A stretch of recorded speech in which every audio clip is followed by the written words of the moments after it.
Truth is, there are now 7 billion people on the planet, and this has profound implications for humanity, um, especially in the West. When you look back at the tapestry of time, never has there been so many people on this planet, and it means that a lot of people are very much alone in the world, and they don't have anybody to love them. And all we really need is one person to truly love us, and they don't have a person because there's just too many people out there, and people don't know how to coexist, and they don't know how to find love. So where I'm going with this is that the industry that I used to be in, which was the film industry, was about fame, and it was about the idea of being well known. And if you were an actor, it was about how well known you could be. And if you were a filmmaker, it was about how well known actors you could get to be in your films. And this is all complete bullshit. And it's all complete bullshit because it's not art. And it's never going to be art. And in a world of 7 billion people, there's no such thing as fame. You can plaster somebody's face on a billboard in Los Angeles all you want, but that doesn't mean that they're really important, that they actually matter. Just because somebody is homogenized and mass-produced, like a can of Diet Coke, doesn't mean that that person is important in any way and is more important than you or me or anybody else. When you walk down the street and you see a homeless person, you're not more important than they are, and they're not more important than you are. You're just you, because nobody else is going to be you, is going to be better than you and worse than you. So, given that point, that we're like snowflakes and we're all incredibly different, the whole point of the industry is completely wrong.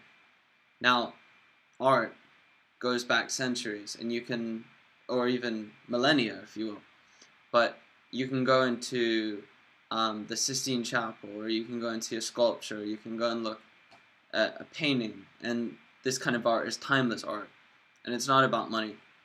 And money is the enemy of art, because once the commercial interest got in to art, it killed it, just like it killed the folk music scene in the 1960s, just like it killed poetry, just like it's killed cinema.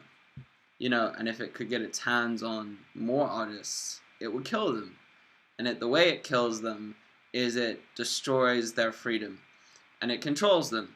And the point about being an artist, about being a poet, about being a painter or whatever artist you are, or a dancer or whatever, is that you have complete freedom. Because only in the environment of freedom can you find that creative spark, that candle, that light that burns within your heart so much that you can emote in this unbelievable way.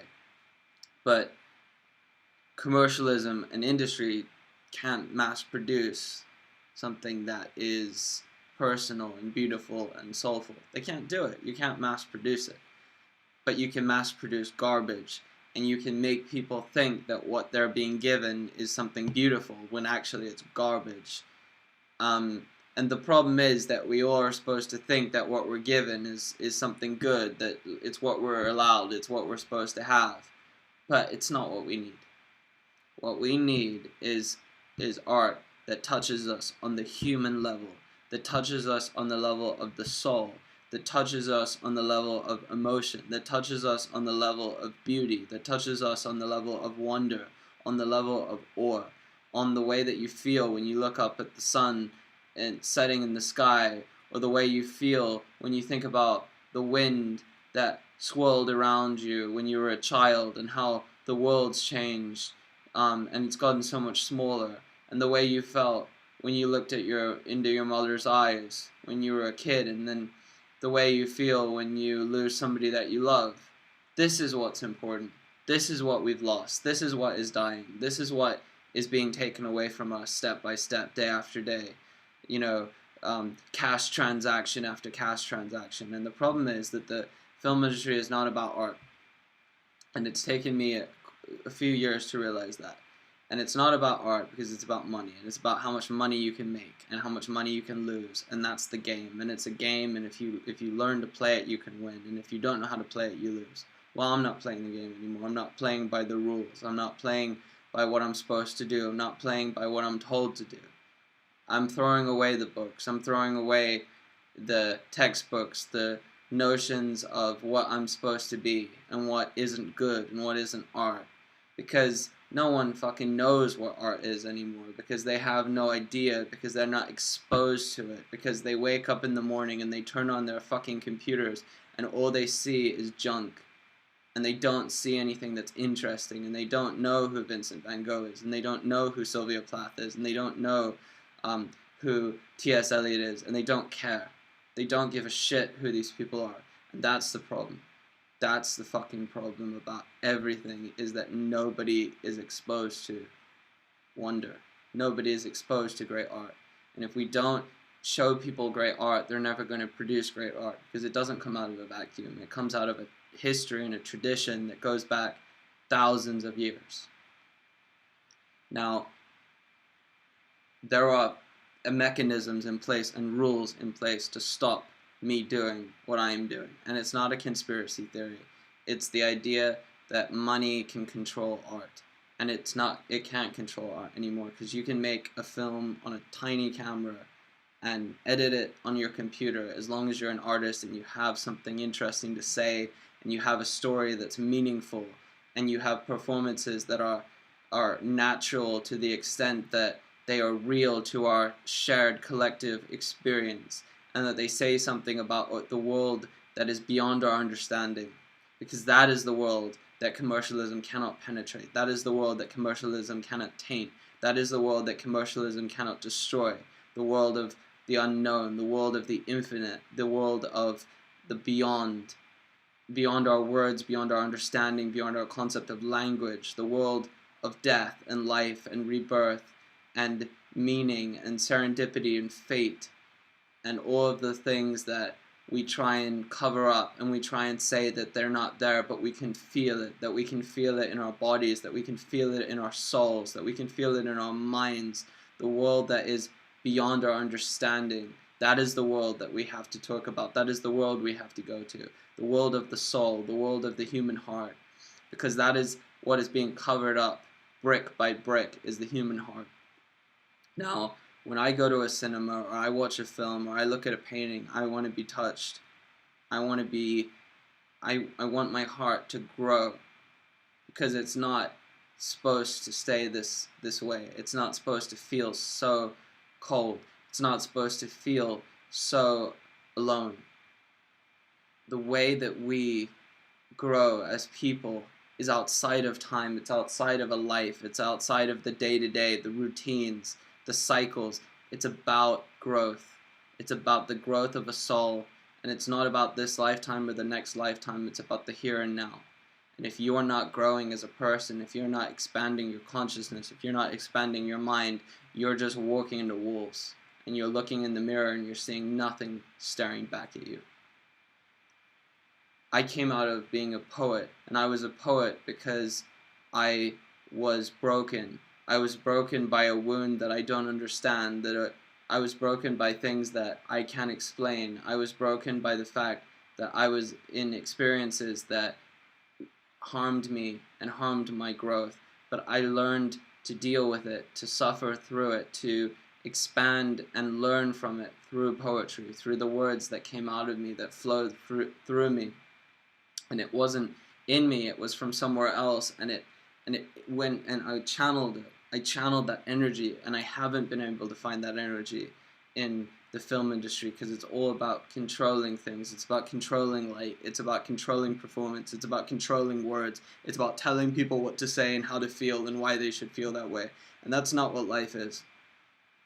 Nothing controls the way people feel other than real experience. Nothing controls the way that people think other than the minds that they have, the souls that they have, their consciousness. No one is controlling us. There's no Big Brother. There's no 1984. We are our own people. We think for ourselves.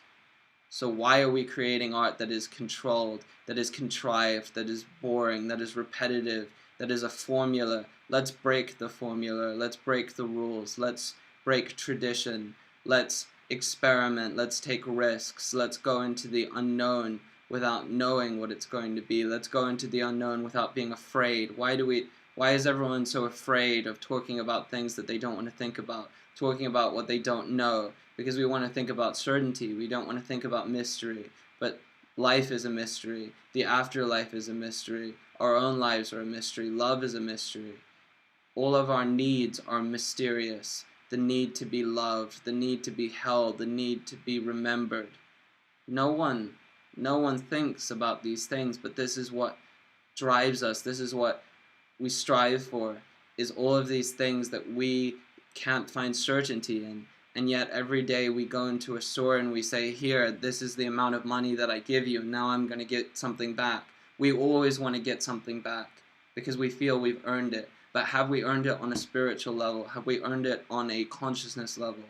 Why do we always need something back? Why can't we find what we have? Why can't we use what we know? Why can't we grow from what we've learned from? Why can't we experience our lives as not some sort of distant reflection of something that we're not, of dreaming to be something more than we actually are? Why can't we accept ourselves on a personal level, our mortality, our life, our beauty? Why can't we accept who we are inside, who we are outside?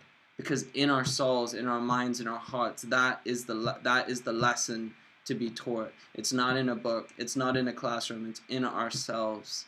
And that is the secret that nobody knows. That is the secret that they're not telling you, that it's in you, that it's in your memories and in your experience are the lessons that you need to grow, to be happy, to be free.